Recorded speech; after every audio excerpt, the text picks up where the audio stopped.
Bonjour,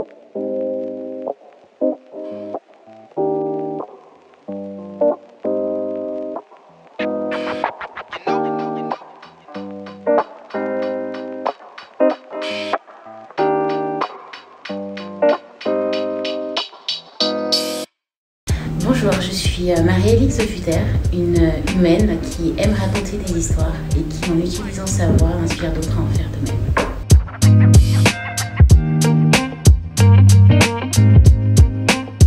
On prend le mot communication en fait dans son sens d'origine qui est communicare en latin, donc mettre en relation, mettre en commun. Je peux considérer que j'ai toujours fait de la communication parce que j'ai toujours raconté des histoires, c'est-à-dire je raconte des histoires depuis je suis toute petite et par exemple j'avais créé quand j'étais en seconde un journal dans ma classe, donc c'était en fait une espèce de média et ça avait eu tellement ça avait eu tellement un retentissement dans l'école que tout le monde venait en fait chaque semaine pour savoir voilà, quel était le contenu de la semaine qui était proposé. Donc en ce sens, raconter des histoires pour moi, c'est aussi ça en fait, donc mettre en relation et mettre en commun.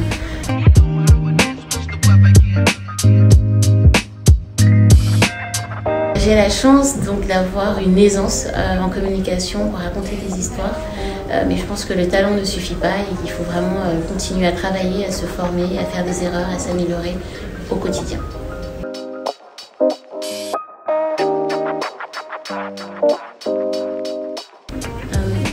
J'ai dit que j'aimais raconter des histoires.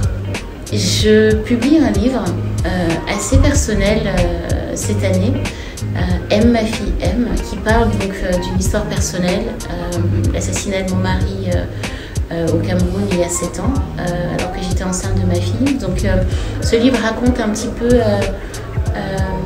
une histoire de résilience, une histoire d'amour et une histoire de liberté. Par ailleurs, on parlait des femmes tout à l'heure et le sujet des femmes c'est un peu au cœur de ce que je fais, un peu au cœur de tout ce que je porte en fait. Donc j'ai créé le challenge Marriaging Challenge 54 qui consiste à lire 54 écrivaines de 54 pays d'Afrique en 54 semaines avec l'idée justement de valoriser en fait les autrices africaines et en disant les femmes parlent, écoutons-les, les femmes écrivent, lisons-les. J'ai également créé un podcast que j'ai lancé cette année où j'invite en fait des femmes inspirantes à venir parler de leur parcours de vie et des livres qui les ont façonnées. Donc vous retrouverez tous les épisodes dans The Map, disponible sur toutes les plateformes.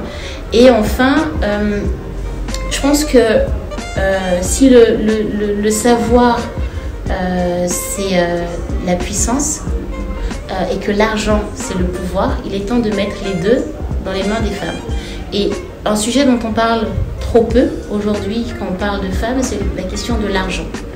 Donc la question de l'investissement. Et donc j'ai co-créé avec une associée un réseau de femmes Business Angel avec l'idée donc d'investir dans des projets portés par des femmes entrepreneurs en Afrique, donc dans 5 secteurs, donc énergie, on parlait tout à l'heure de ça, donc l'énergie, la santé, l'agriculture, l'éducation à la tech et les industries culturelles et créatives.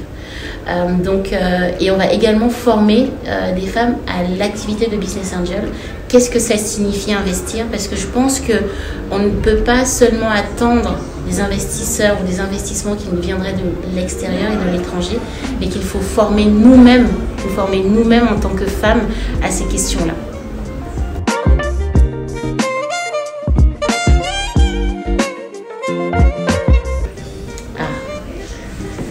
Alors, il y a tellement à dire sur le sujet de la femme.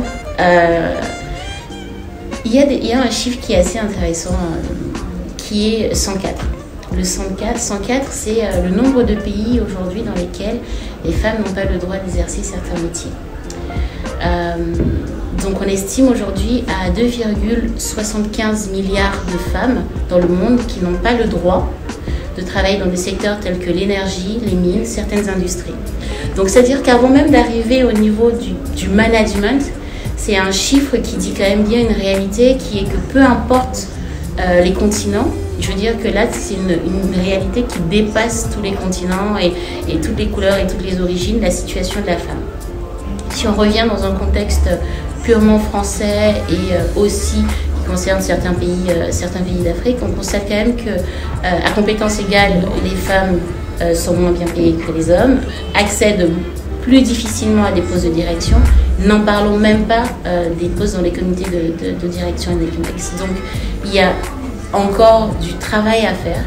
On le fait, on fait ce qu'on peut et je pense qu'il faut continuer. Il faut continuer à se mobiliser, il faut continuer à apporter des solutions ensemble, femmes et hommes, parce qu'on n'arrivera pas aussi à ce changement sans impliquer les hommes dans ce combat qui est l'égalité entre les femmes et les hommes.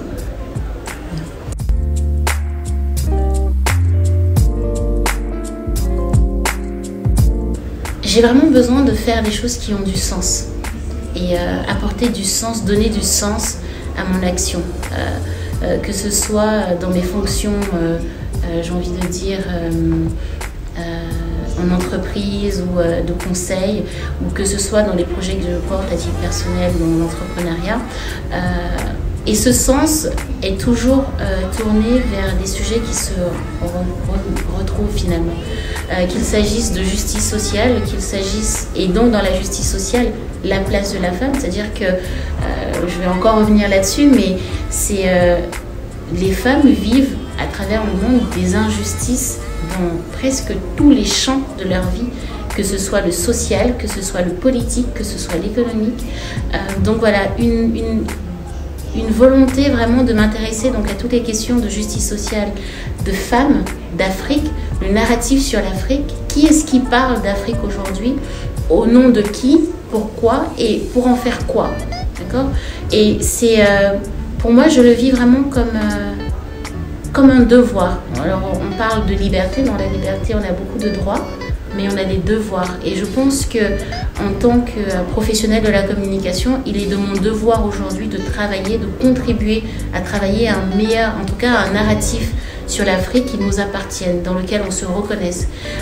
On parle de communication souvent en tant que soft skills, mais c'est vraiment un hard skill, parce que si on ne bâtit pas ces imaginaires, comment vous voulez que les gens se projettent dans un mieux, dans un positif, dans des choses qui les portent et qui les tirent vers le haut? Si tous les messages convergent pour dire vraiment ça va pas, ou alors qu'on nous dit en ce moment, on entend beaucoup oui, donc ça y est, l'Afrique c'est le continent de demain. Non, non, l'Afrique c'est le continent d'aujourd'hui. Et il nous appartient d'apporter ce narratif avec des éléments concrets, avec du contenu. Et donc quand je dis aujourd'hui les femmes parlent, écoutez-les, les femmes écrivent, lisez-les, eh bien en fait je dois être en mesure d'apporter une solution à la question de dire oui, non mais en fait j'aimerais beaucoup lire une autrice érythréenne, et que je puisse dire eh bien écoute, il y a Anna Poul qui a écrit un super bouquin que tu devrais lire. Et en fait c'est de ça dont il s'agit, pas seulement dire, mais il faut faire. Voilà.